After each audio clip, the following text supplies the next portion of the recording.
నమస్కారం అండి. నా పేరు డాక్టర్ శ్రీకృష్ణ ఆదిత్య.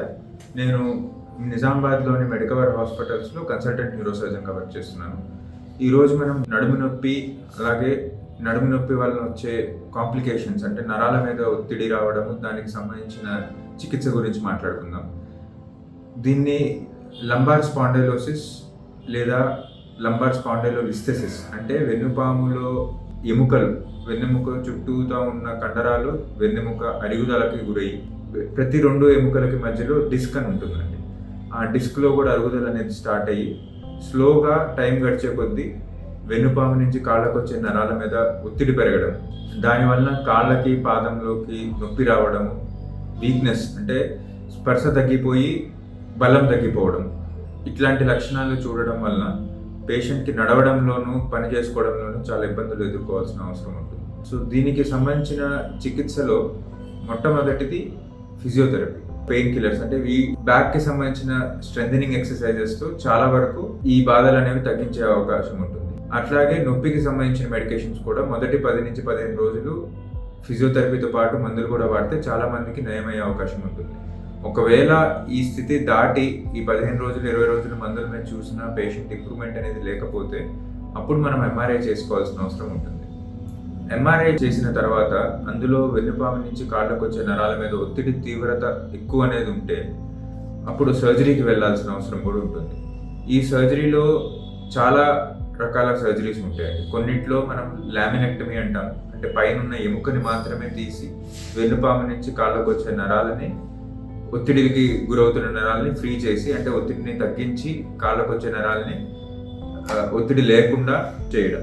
అలాగే స్పైన్ ఫిక్సేషన్ అంటే వెన్నుపాములో వెన్నెముకలోకి స్క్రూస్ అనేవి పాస్ చేసి వెన్నెముక ఒకదాని మీద ఒకటి జారిపోవడం అనేది జరుగుంటే ఈ స్క్రూస్తో వాటిని స్టెబిలైజ్ చేస్తాం. అంటే ఇంకా కదలికలు, వెన్నుపాము కదలికల్ని తగ్గించి ఆ కదలికల వలన కాళ్ళకు వచ్చే నరాల మీద ఒత్తిడిని తగ్గించే అవకాశం ఉంటుంది, ఆ కదలికల్ని కంట్రోల్ చేయడం వల్ల. సో దీనికి ఫిక్సేషన్ అనేది వెన్నుపాములో స్క్రూస్ వేసి ఆ స్క్రూస్ని రాడ్స్తో ఫిక్స్ చేయడం అనేది జరుగుతుంది.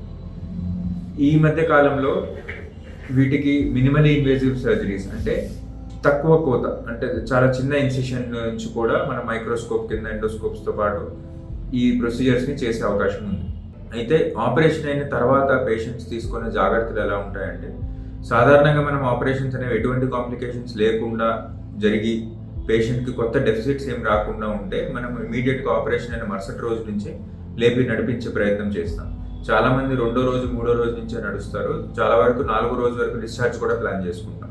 అయితే ఇంటికి వెళ్ళిన తర్వాత కొన్ని రోజులు 1 నుంచి 3 నెలల వరకు కొద్దిగా బరువులు లేపకుండా ఉండడము, నడుముకి ఫిజియోథెరపీ అంటే బ్యాక్ స్ట్రెంథెనింగ్ ఎక్సర్సైజెస్ అంటాం, ఇట్లాంటివి చేసుకుంటూ ఉంటే ఈ ప్రాబ్లమ్స్ ఫర్దర్గా ఇంకా పెరగకుండా చూసుకునే అవకాశం ఉంటుంది. అట్లాగే ఇన్ఫెక్షన్స్ రాకుండా కొన్ని యాంటీబయాటిక్స్ అనేవి ఇనీషియల్ 4 to 5 days వరకు వాడాల్సిన అవసరం ఉంటుంది. ఒకవేళ ఇట్లాంటి సర్జరీస్ చేసిన తర్వాత రికరెన్స్ అనేది వస్తే, డిస్క్ అనేది చాలా మందిలో ఒకసారి తీసిన తర్వాత మళ్ళీ అడ్జసెంట్ లెవెల్ అంటే పక్కనున్న భాగంలో కానీ మనం చేసిన లెవెల్లో కూడా డిస్క్ అనేది మళ్ళీ బయటకు రావడం అనేది జరిగితే స్పైన్ ఫ్యూజన్ ప్రొసీజర్స్ అంటే ఖచ్చితంగా అప్పుడు స్క్రూస్తో అట్లాగే డిస్క్ స్పేస్లో కూడా కేజ్ అని పెట్టి ఎముకల్ని ఫ్యూజ్ చేయాల్సిన అవసరం కూడా ఉంటుంది. సో ఈ ప్రొసీజర్స్ అన్నిటినీ మనం మెడికవర్ హాస్పిటల్స్ నిజామాబాద్లో చేస్తున్నాము.